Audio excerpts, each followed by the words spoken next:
Well, and we'll get into those costs too momentarily, because I really want to dive into rePlant Capital and understand how you guys are, what your business model is, who you're working with. So let's hold that for one Sure. second. Sure. So I went on your website, and we had a brief conversation too, and you talk a lot about soil health, and I get it. So, but kind of unpack that a little bit for me. Why do we care? Throw some statistics at me, and let's try to understand what that looks like, and why we care. Sure. So one that I always return to from the UN, this would have been about 5 years ago, said that we have somewhere around 50 years of topsoil left globally in which to grow food, if we continue with the same agricultural practices that we're using today, applying all the fertilizers, chemical fertilizers, all the pesticides, herbicides, etc. So if at the most basic level, if we want to eat, a bunch of decades from now, then this is an urgent issue that we start to adopt now. Then of course, there are all kinds of other reasons to focus on soil health, including that it increases the nutrient density in the soil organic matter. It increases the water holding capacity of the soil. If we want to do a deeper dive than we have time for today around almonds, for example, Jonathan Lundgren, who's a researcher, has shown that the water holding capacity or water infiltration rate increases 500% when you go through a thorough regimen of regenerative organic practices relative to just the usual conventional way of doing it. And then there's biodiversity, things like pollinators and other, having thriving life happen, on and around a farm, as opposed to it being an antiseptic laboratory. That's what we want to get to. And so, yeah. And help the viewers understand a little bit. So topsoil, is that the only soil that can handle, growing a tree or a plant or whatever? Can you grow soil, or what's underneath topsoil? Well, just more kinds of soil and rock and sort of soil rock type material. So what we're ultimately concerned with in our case, of course, is what is the farmer working with? How is the farmer tending to those soils that have direct relevance to producing food, and how to look at the benefits, not only in the short term, but of course, in the long term. There are two other things we didn't mention. One is that the efficacy of adopting soil health practices, in other words, practices like regenerative practices that increase the soil health, are showing potential to draw down carbon. And people think that, again, there are numerous scientific studies that are being done as we speak, and some have already been done, showing that it's third only to oceans and forests in terms of the potential to draw down carbon over time. And then there's the farmer, him or herself, where think about their livelihoods and their ability to continue doing this is dependent on having healthy soils to work with. So that's incredibly relevant to our model and to our kind of theory of change, is that we want the farmers are some of the few stewards of the land that we have remaining, and so anyway, I could keep going about that. Well, a couple of things. So it reminds me that just the idea of the steward of the land. We did some work back in the day with Zen Green Gulch, and of course they have a wonderful garden there, and of course a restaurant. But I believe it was one member of the board would always be responsible for speaking on behalf of the land. That was their responsibility. Beautiful. Yeah, I thought that was really cool. I didn't know that. Isn't that cool? I think we're headed to more of that, Yeah. It's like, okay, you're not the finance person, you're not the, whatever. Yeah. I want to hear like your perspective speaking for the land. I love that concept. Beautiful. Yes. Yeah. Sorry, going back to this 50 years, I'm kind of stuck on this. So the soil basically is depleted of nitrogen or whatever. Is that the story? And basically it's just you're growing in perlite. Yes, I mean the soil organic matter goes down over time as Yeah, you intensively till the yeah, soil, which means just churning it. sure. You're exposing it to the sun, and so that's one of the big things that the regenerative organic movement is trying to address. And then, of course, there's the application of all the pesticides and herbicides and fungicides and And the other fertilizer. side, Yeah. which I believe is Latin for death. Yes, I believe it is. Yes. Right.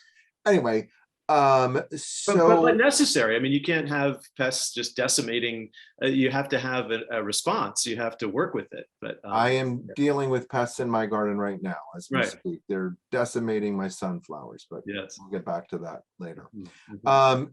Clearly, Don, these are some big issues. You're talking about like the end of food in the next 50 years. I mean, I'm being a little, Mhm. you know, a little assertive there, but who are some of the big actors besides rePlant that you're seeing Mhm. in this space? And and where are folks meeting to discuss this? Great question. So there's lots of thankfully there are Yeah, lots of people focusing on this sure. now, which is wonderful. One thing I would highlight is that the big food companies are getting very, very interested in this in a serious way. So I came No. from not having worked with big corporate entities, prior to rePlant. So this is Hmm. a theory of change evolution, for Hmm. me. Hmm. I grew up in kind of the Wendell Berry school Hmm. criticism Hmm. of government policies and Hmm. corporate practices. What I'm learning is that there's very sincere and serious commitment to this growing in the big food companies. And they're making declarations like our whole supply chain will be regenerative by 2030, or we will be carbon positive by 2025 in our supply chain. And what they're realizing, having made those declarations, is that they then now need to work it all the way back to the Sure. farmer and the soil to say, like, how on earth are we going to deliver on that?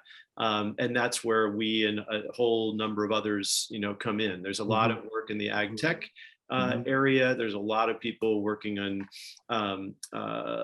soil practices and the technical assistance that's going to be needed Hmm. to make the transition. There's the finance Yeah. aspects. So, Yeah, I um, want to get into the finance piece, certainly.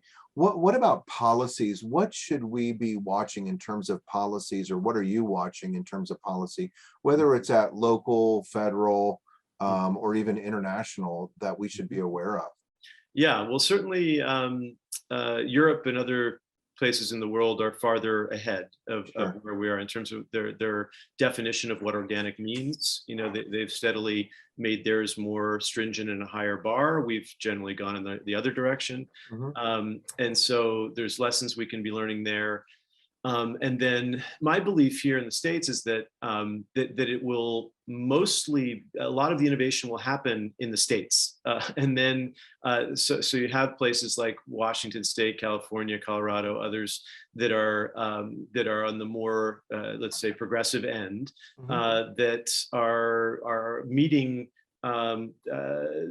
the need to make this transition and starting to implement actual policy, with teeth that will reward Hmm. the shifts. Hmm. The federal farm bill Hmm. is still, nowhere near obviously where it needs to be in terms Hmm. of supporting most anything other than commodity corn and soy. And there have been reasons why that's been in place, since World War II. But Hmm. I'm confident that that'll shift too in the next, Hmm. over the next 10 years. I think will be a tectonic shift relative to the last 70 years. But we're not, and I'm not counting on that to be where the innovation comes from, of course. Hmm. They'll kind of come in behind what people are coming in doing well. We hear a lot about innovation in ag tech, and whether it's Impossible Burger or even this aqua culture and all of that. Would you throw Mhm. that into innovation, or are you looking Sure. for something beyond that? Sure. A lot of the plant-based alternatives, I think everyone would agree that us consuming less meat overall is a good idea for our health and the health of the planet. Mhm. And I think that will then point people in the direction of holistic management, or, Alan Savory's methods, these kinds of things that apply to how you can manage rangeland, Mhm. and how you can do animal husbandry in a different way, Mhm. that's actually supportive of Mhm. healthy soils. Mhm. And I think that's coming into vogue Mhm. now. And so certainly, yeah, the plant-based alternatives, that movement is a good thing, I think, for the planet and for all of us. Where I think it can get a little bit oversold, is that, in my view, we still need good farmers to tend actual soil. There are many good reasons why we want that to happen Mhm. over the short term and the long term. And Mhm. so to think we're just going to kind of gin everything up in a lab, Yeah. that to me is naive and stupid. Just to say what you really mean, Don. That's what I think. Well, then there's also like who was actually the farmer too. Hmm. And obviously in the US that has looked very differently historically. And so now, a little off script here, Don, but can you talk about like who is the farmer these days? What does he or she look like? And do you have any stats on people of color farmers, or farmers of color Hmm. versus white folks? So Yeah, yeah. yeah. Well, and the and farm, and who and who owns that land? yeah. So the vast majority of I don't have a statistic handy, Yeah. but the gigantic minority is owned by white families, controlled by white men as the farmers. Gigantic majority. Majority, Yeah. super majority, giant Yeah. majority. And so, and Fred Kirschman, who used to be, I think it was Iowa State or University of Iowa, he's a farmer in the Dakotas. Um, he did this analysis that identified the missing middle. Like Uh-huh. generally, you have farmers that are very large, Yeah. controlling the vast majority of the acreage, and then you have a really active bed of smallholder farmers in the Mhm. U.S., many of whom are becoming more and more attuned to the benefits of organic and regenerative as a way to differentiate and make a go of it in farming. Mhm. In terms of BIPOC farmers, I'm involved in a project other than rePlant. I'm on the board called Jubilee Justice, Mhm. which is looking to support Black farmers in the South who have, systematically been moved off their land, swindled out of their land by everyone from the USDA to commercial banks, Mhm. to their neighbors, white neighbors, of course, Mhm. historically. And we can get into statistics there, but there's a very active movement now to not only identify that I just said, but to do things in support of Black farmers. And Jubilee Justice is interested in not only supporting the economic livelihood of Black farmers, but introducing regenerative and organic methods, starting with rice, based in Louisiana right Makes now, sense. but spreading from there. So yeah, there's a lot of intense interest in that. Great, great, great, great, great.